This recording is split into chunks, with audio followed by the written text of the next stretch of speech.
a comenzar. El tema que a mí me ha correspondido es la transformación de la iglesia a través del discipulado.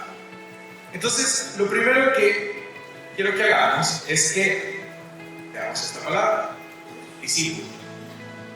Quisiera invitarles a que hagamos una pequeña actividad. Quisiera pedirles que todos cierren sus ojos. Todos, que nadie se quede con los ojos abiertos. Y con la palabra que usted acaba de ver, me gustaría que piense en un discípulo. Que piense en un discípulo, así con los ojos cerrados. Piense en un discípulo. Excelente, ya lo puede abrir. Mantenga ahí su pensamiento. Quiero consultarles. ¿Pensaron en alguien así? ¿Quién pensó en Pedro? ¿Quién pensó en Pedro? ¿Quién pensó en Juan? Muy bien. A varios se le pidieron nombres bíblicos de los apóstoles que siguieron al Señor Jesús. Esto es muy importante que lo tengamos presente. Ahora, quiero preguntarles, ¿quiénes pensaron en ellos? Muy bien. Había algunos que pensaron que los jóvenes podían ser los discípulos. Y esto es muy importante, comprender a quienes nosotros vemos como discípulos. Y esto es importante porque a veces nosotros confundimos el término discípulo y inmediatamente lo asociamos a apóstol, ¿no? Entonces, a veces eso nos hace pensar que los únicos discípulos eran los 12 apóstoles, ¿no?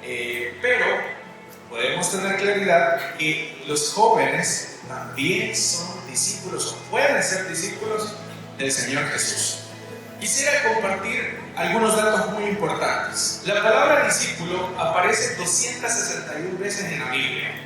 De esas 261 veces que aparece en la Biblia, un 90% aparece en los evangelios y un 10% restante aparece en el libro de los Hechos.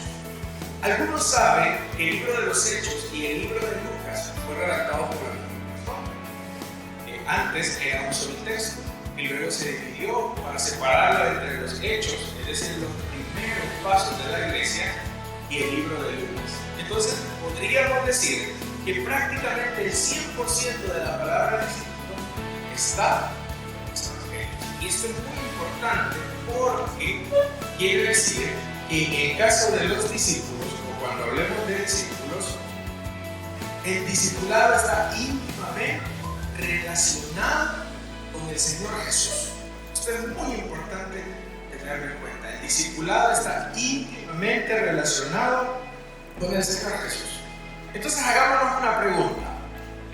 ¿Quiénes fueron los discípulos en la Biblia? Nuevamente volviendo a la imagen que nosotros hicimos en nuestra mente, muchos pensaron en el apóstol Pedro, muchos pensaron en el apóstol Juan. Hay algunos que se pueden los nombres de los 12 discípulos de memoria, seguramente pensaron en ellos.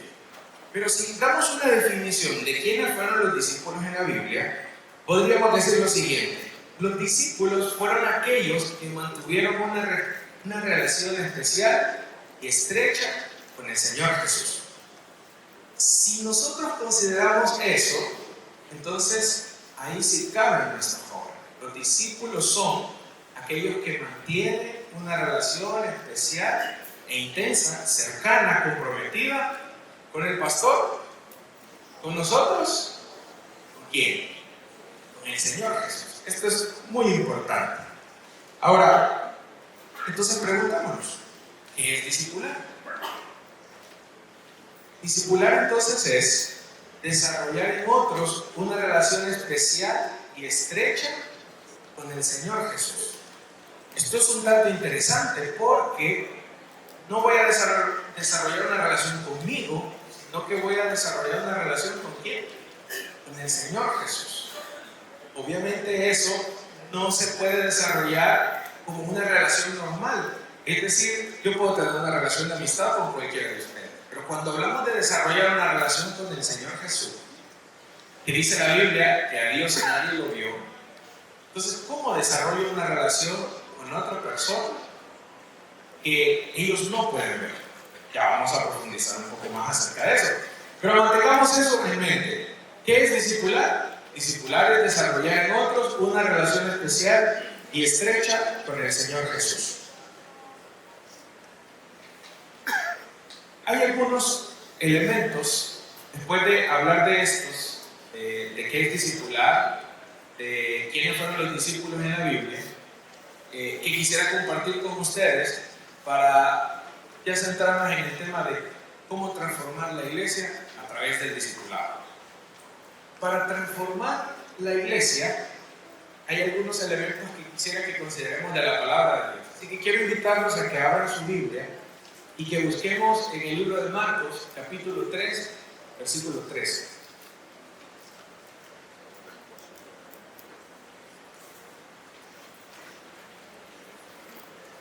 Marcos, capítulo 3, versículo 13. Yo voy a tomar en esta ocasión la versión Reina Valera de 1900. Dice así la palabra del Señor. Después subió al monte y llamó así a los que él quiso, y vinieron a él, y estableció a 12 para que estuviesen con él, y para enviarlos a predicar, y que tuviesen autoridad para sanar enfermedades y para echar fuera. Hermanos, considero que acá podemos encontrar claves importantes de cómo podemos transformar la iglesia a través del discipulado. Son 4 elementos que me gustaría abordar rápidamente. Para transformar la iglesia, el discipulado que nosotros hagamos debe ser: la primera propuesta, cristocéntrico, centrado en Jesús. Aquí hay algo muy, pero muy importante, y es que el tema del discipulado debe estar centralizado en el Señor Jesús. Nosotros podemos creer que enseñar algunas costumbres humanas es discipular, pero no debemos confundir, como el Señor Jesús lo diría, enseñanzas de hombres con enseñar a Cristo Jesús. Son 2 cosas diferentes. Les pongo un ejemplo de algunos elementos que nosotros podríamos enseñar, que pueden resultar que son importantes, pero no debemos confundir con enseñar a Jesús. Hay algunas iglesias, acá vemos iglesias de diferentes denominaciones, y cada iglesia tiene su forma de hacer su liturgia, su culto. A algunos les gusta leer la Biblia de pie, a otros les gusta leer la Biblia sentados. Cada uno de nosotros somos tan diferentes. Entonces, algunos de nosotros podríamos correr el riesgo de enseñar alguna costumbre de nuestra iglesia, que puede ser importante para que tomemos identidad, pero no es lo mismo que algo que esté centrado. Por ejemplo, el tema de la vestimenta. Nosotros podríamos correr el riesgo de criticar a otra iglesia que sea diferente porque ellos tienen otros estándares, y podríamos enseñarle eso a nuestros jóvenes. Pero ¿será lo mismo enseñar vestimenta que algo centrado en Jesús? ¿Qué piensan ustedes? Entonces, hay elementos que son importantes, pero no debemos confundir enseñar esos elementos con un discipulado que sea centrado en Jesús. El discípulo es aquel que se parece a Jesús. Si yo les pregunto, ¿cómo identifican ustedes a los testigos de Jehová? ¿Por qué los identificarían? ¿Cómo se visten? Se visten igual, ¿verdad? Entonces parecería que una de las enseñanzas, cuando alguien es parte de esta secta, es vestirse de alguna forma. Entonces ellos están enseñando eso. Entonces todos se visten igual. ¿Nosotros estamos enfocados en enseñar temas de vestimenta o estamos centrados en enseñar a Jesús? Importante es, para transformar la iglesia, que las enseñanzas nuestras deben estar centradas en Jesús. Y esto es muy importante. Enseñamos a Jesús. El discípulo es aquel que se parece a Jesús. Esto es muy, pero muy importante. 2, hablando de cristocéntrico, comprometido con Jesús. El discípulo es aquel que está comprometido con la misión de hacer discípulos. La misión que el Señor Jesús dejó en Mateo capítulo 28, versículo 19. El discípulo es aquel que está comprometido con Cristo. Fíjense, comprometido con Cristo. Las personas que nosotros estamos llevando a la iglesia, los adolescentes, los jóvenes, ¿están comprometidos con Cristo o están comprometidos con nuestra iglesia? ¿Están comprometidos con mi liderazgo o están comprometidos con Cristo? ¿Qué estamos formando nosotros? A veces nosotros podemos correr el peligro de formar jóvenes que sean leales a su iglesia. Y no está mal, el tema de identidad es muy importante, pero no debemos confundir comprometido con Cristo y comprometido con mi liderazgo, comprometido con un ministerio. Todos esos elementos son importantes, pero para que un discipulado transforme, para que nuestro discipulado transforme, debe ser comprometido con Cristo. Hace algunos meses, la Alianza Evangélica Latinoamericana hizo un recuento de cuánto fueron las pérdidas de cristianos en toda América Latina. Se perdieron alrededor de 30 millones de personas de las iglesias. Yo sé que muchas de ellas estaban en iglesias. Yo les hago una pregunta: ¿ellos estaban comprometidos con Cristo?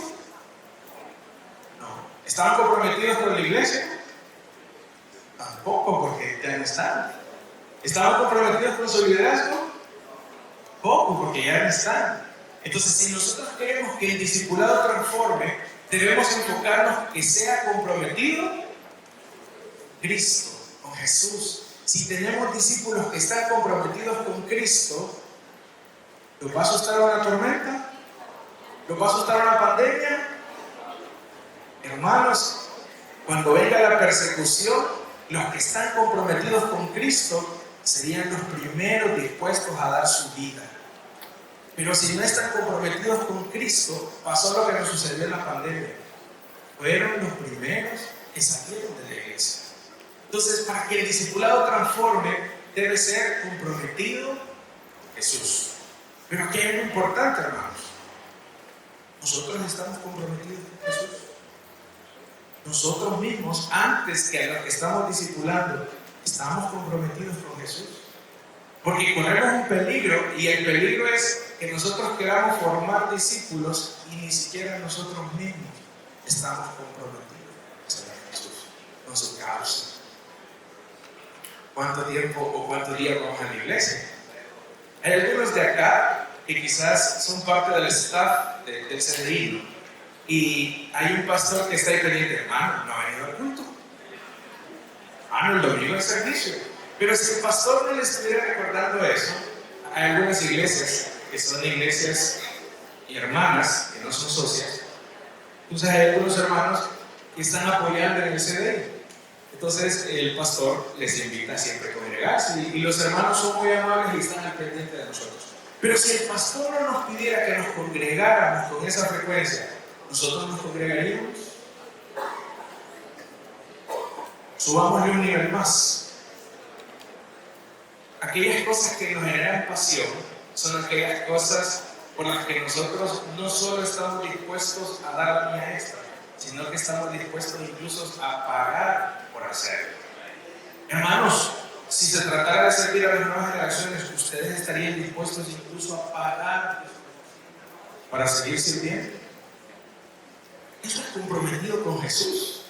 Entonces, el comprometido con Jesús no tiene problema cuando le dicen: hermano, el diezmo es importante. No hay problema, todo, no solo el 10%, todos mis recursos son del Señor. No hay problema, ¿por qué? Porque está comprometido con Jesús. Pero cuando nosotros generamos personas que se comprometan conmigo, el día que usted se va, con usted se va todo. Y nos pasa, ¿verdad? Cuando cambiamos algún liderazgo, las personas tienden a retirarse, a seguir al líder, y dicen: es que el líder no es igual, es que no me gusta la iglesia, es que en la iglesia hace mucho calor. Las personas comprometidas con Cristo van a estar en la iglesia que haya calor. Las personas comprometidas con Cristo van a estar en la iglesia que haya un terremoto. Entonces, hermanos, es urgente que nosotros formemos discípulos de forma cristocéntrica, que estén comprometidos con Cristo, pero que nosotros seamos los primeros comprometidos a servirle, no solo cuando nos ven, porque a veces es una tentación, ¿verdad?, hacerlo cuando nos ven, Pero el discípulo comprometido con Cristo lo hace a tiempo y fuera de tiempo. Si lo ve el pastor o no lo ve el pastor. Si está lloviendo o no está lloviendo. Si son las 5 de la mañana o son las 10 de la noche. El que está comprometido con Cristo siempre todo el tiempo. Entonces es importante que nosotros formemos de manera cristocéntrica, pero que tengamos cuidado que nosotros seamos los primeros que estemos comprometidos con el Señor Jesús. Luego, para que el discipulado pueda transformar la iglesia, me gustaría que, antes de ver el elemento, leamos nuevamente el versículo. Después subió al monte y llamó así a los que él quiso, y vinieron a él y estableció a 12 para que estuviesen con él y para enviarlos a predicar y que tuviesen autoridad para sanar enfermedades y para echar fuera del mundo. ¿Ustedes ven discípulos comprometidos con Cristo ahí? Dice que los llamó para que estuviesen en él. Aquí viene el siguiente elemento que considero que es muy importante dentro de esta propuesta para que la iglesia pueda transformar a través del discipulado. Es que sea intencional. Después subió al monte y llamó así a los que él hizo. Quiere decir que él ya los había visto, que él ya sabía quiénes eran. Hermanos, para que el discipulado pueda transformar, es importante que el discipulado sea intencional. Es decir, el discipulado no puede ser una casualidad. Buscamos intencionalmente hacer discípulos. Eso es muy, pero muy importante, que nosotros lo procuremos con intención. No puede ser una casualidad. No puede ser una casualidad el discipulado. Tiene que haber una planeación. Debe ser algo que nosotros ya lo tengamos pensado. Usted ya tiene en mente a quienes usted está discipulando. Entonces, para que el discipulado transforme, debe ser como el Señor Jesús. Él llamó a los que él hizo, porque ya los había visto, ya los tenía en mente. Hermanos, ¿ustedes tienen a alguien a quien estén discipulando intencionalmente? Cuando piensan en alguien, así como la dinámica anterior, ¿pensaron en Pedro, los discípulos, o piensan en un joven? Luis, Antonio, Roberto, María, Julia, no sé, a quién nosotros estamos discipulando y a quién nosotros lo estamos haciendo intencionalmente. Hermanos, también tenemos programas intencionales para discipular. Esto es muy importante. Tenemos programas que son intencionales para discipular. Intencionalmente estamos buscando hacer discípulos. Esto es importante porque ningún buen creyente es el resultado de eventos aislados. Ninguno. Todo buen creyente es el resultado de un proceso. Ya vamos a hablar de eso, pero para iniciar los procesos es importante que nosotros seamos intencionales. ¿Tenemos programas intencionales para ser discípulos? ¿Los tenemos? Nosotros podemos correr un riesgo, hermanos. Bueno, nosotros tenemos una iglesia. Y es el riesgo de caer o darle prioridad a algunos elementos que puedan no ser tan importantes como el tema del discipulado. Por ejemplo, nosotros podemos creer que una iglesia es buena porque tiene pantalla, tiene luces, porque tiene aire acondicionado. Y probablemente nos enfoquemos en invertir en eso. No digo que sea mala, pero una iglesia no es buena porque tenga un buen escenario, o porque tenga pantalla, o porque tenga luces, o porque tenga aire acondicionado. Una iglesia es buena cuando está cumpliendo la gran comisión para la que el Señor nos ha enviado. ¿Nuestras iglesias están cumpliendo la gran comisión? ¿O estará enfocada en un auditorio? Todavía vamos más allá. El Señor nos mandó a ser discípulos. Entonces, hermanos, la misión no es la iglesia más grande. La misión no es la iglesia más numerosa. La misión no es la iglesia más cara. La misión es ser discípulos. Y no está mal. No está mal tener una iglesia con aire acondicionado, con pantalla, con luces. Eso es muy importante. Pero no es nuestra meta máxima. la meta máxima es ser discípulos. Mateo capítulo 28, versículo 19. Exacto, se lo fue de memoria. Y eso es importante. Esa es la meta más importante. Con esto no quiero decir que iniciar proyectos de construcción esté mal, que invertir en la iglesia está mal. Pero si nosotros nos enfocamos únicamente en eso, vamos a tener o una iglesia con un muy buen auditorio, pero no que esté discipulada. También los números, hermanos, tener una iglesia llena no necesariamente significa que sea una iglesia que esté discipulada. No debemos confundir cantidad con calidad. No es lo mismo. Son dos elementos totalmente diferentes. La calidad no es cantidad. Lo que va a transformar a las personas es un proceso de acompañamiento. ¿Qué es lo que más nos ha impactado en la vida cristiana? ¿Un evento o personas? Obviamente son las personas. Un evento es algo que vamos a recordar por una cantidad muy breve de tiempo. Pero nuevamente, como se lo mencioné al inicio, los buenos creyentes no son producto de sucesos aislados. Los buenos creyentes son el producto de un proceso de acompañamiento, desarrollar una relación, y eso es muy importante. Entonces, cuidar calidad en lugar de cantidad. No debemos confundir el activismo con el discipulado. Una cosa es esforzarnos por conseguir feligreses, por tener programas, por repartir alimentos, y todas esas cosas están muy bien, pero no debemos confundir que el activismo significa que estemos desarrollando una relación con el Señor Jesús. No es lo mismo. No es lo mismo el activismo que un discipulado intencional.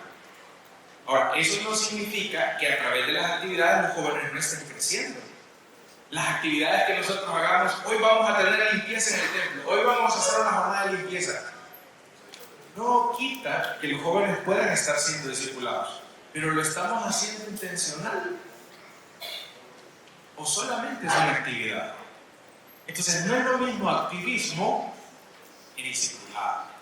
¿Cómo va a ser todas aquellas actividades que nosotros hagamos? ¿Cómo se van a convertir en discipulado? Cuando sean intencionales, cuando tengan un propósito claro, y es formar nuevos discípulos. El que no está creciendo intencionalmente para ser más con Cristo Jesús, no es un discípulo. Volvamos a leer nuevamente acá el versículo. Después subió al monte y llamó así a los que él quiso. Y vinieron a él y estableció a 12 para que estuviesen con él y para enviarlos a predicar y que tuviesen autoridad para sanar enfermedades y echar fuera demonios. ¿Ustedes ven un proceso acá? ¿Creen que hay un proceso detrás de esto, de este versículo? ¿Pueden ver? Dice que primero los llamó ¿para qué? Para que estuviesen con él. Después dice para enviarlos a predicar. Después dice que tuviesen autoridad. Y después dice para sanar enfermos. Y después, ¿es un proceso ahí o fue todo de un solo? Es un proceso, ¿no? Primero, que estuviesen con él. Y es interesante que la parte final de echar fuera demonios, parecía que esa fue la graduación de ellos. Ya comenzaron a echar fuera demonios, pero no los mandó a echar fuera demonios al inicio, sino que lo primero fue que estuviesen. ¿Por qué es importante esto? Porque les estaba enseñando a través de su ejemplo. Entonces, los iba a mandar a echar fuera demonios, pero primero tenían que saber cómo se hacía. Primero tenían que ver al Señor Jesús echando fuera demonios. Pero fíjense el proceso. Estuviesen con Él, después predicaban, después tenían autoridad, después sanaban enfermedades, y por último decían para que echaran fuera demonios. Se ve un proceso que va escalando. Entonces debemos tener claridad que intencionalmente debemos tener procesos en el tema del discipulado. Y quiero terminar con este último elemento, para que el discipulado pueda transformar nuestra iglesia. Es relacional. El discipulado, para que transforme, debe ser relacional. Y quiero dar algunos tips, algunas recomendaciones importantes para fortalecer el tema de relaciones. Lo primero, conozcamos sus nombres. Cuando nosotros le llamamos por su nombre, estamos mostrando que nos importa, son importantes para nosotros. ¿De quiénes son aquellos que nosotros nos ponemos sus nombres? De las personas que son importantes para nosotros o de aquellos que nosotros consideramos importantes. Si yo les pregunto cómo se llama el presidente, yo estoy seguro que se pueden llamar. ¿Por qué? Porque lo consideramos importante, es la autoridad. Pero si yo les pregunto el nombre de la persona que le recibió la entrada, ¿usted lo recuerda? Algunos sí, algunos no. Si yo le pregunto el nombre de la persona que venía conduciendo su unidad de transporte en la que usted vino ahora, ¿lo recuerda?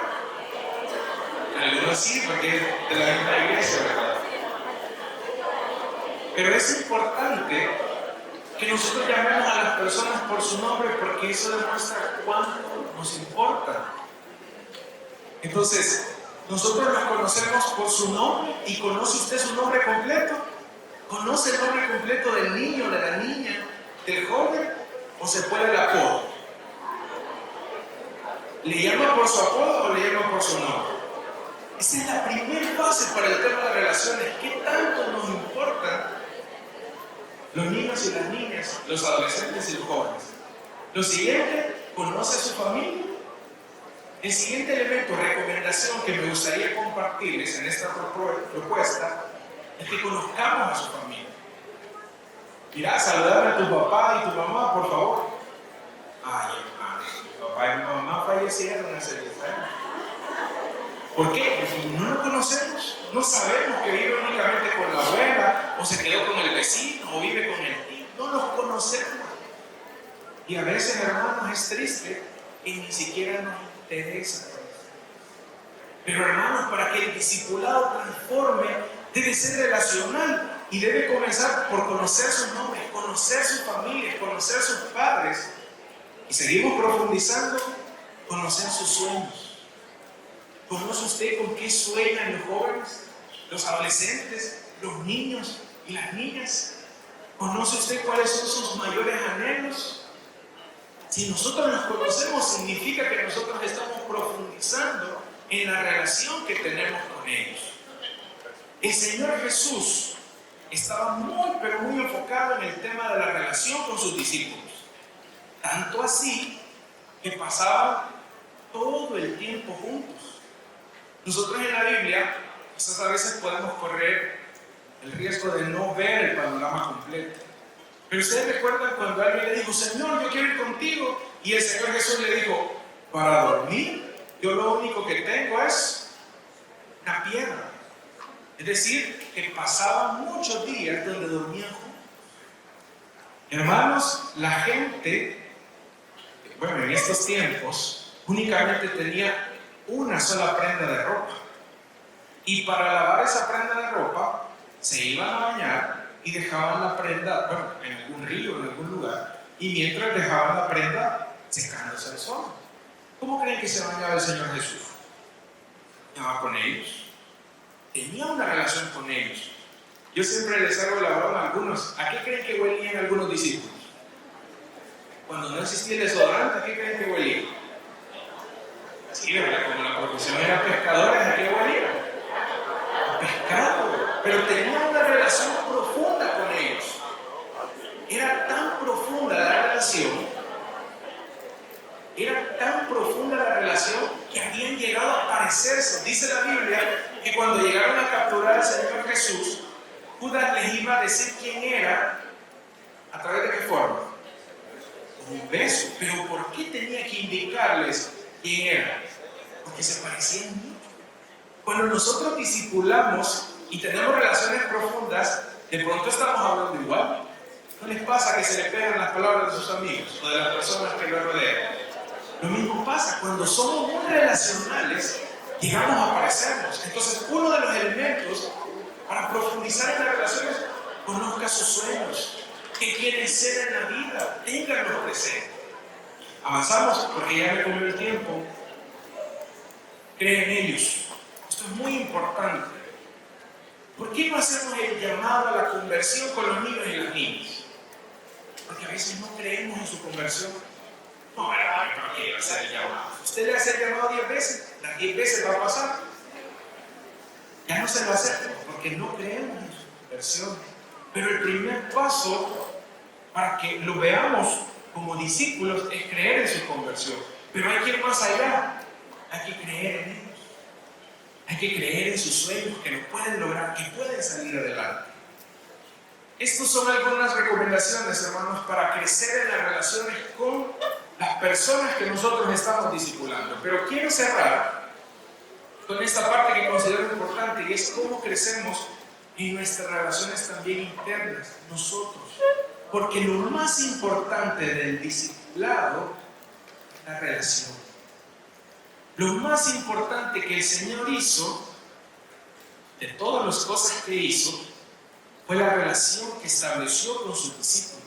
Eso los transformó, eso los cambió, eso los empoderó. Eso hizo que un Pedro que tenía miedo después se animara y dijo: ni siquiera soy digno de morir conmigo. Entonces las relaciones son importantes, y cierro con estos elementos. Esta frase es muy interesante, hablar de las relaciones, los unos a los otros. ¿Han oído ustedes esa frase? Quiero contar que en el Nuevo Testamento aparece 59 veces. Eso nos dice qué tan importantes son las relaciones. Entonces, quiero darles 4 recomendaciones para continuar profundizando en nuestras relaciones personales que nos forman. Número 1, tome la iniciativa. No espere a que otras personas se acerquen a usted. Usted acérquese a ellos. Todo discípulo de Cristo tiene a alguien que le está discipulando. Porque el discipulado no tiene un fin, hermanos. El discipulado es para toda la vida. Entonces nosotros necesitamos a alguien que nos esté discipulando, alguien que nos mentoree. Entonces, para profundizar en esta parte, tome la iniciativa. No espere que se acerquen a usted. Usted busque intencionalmente a quién discipular, quién le discipula.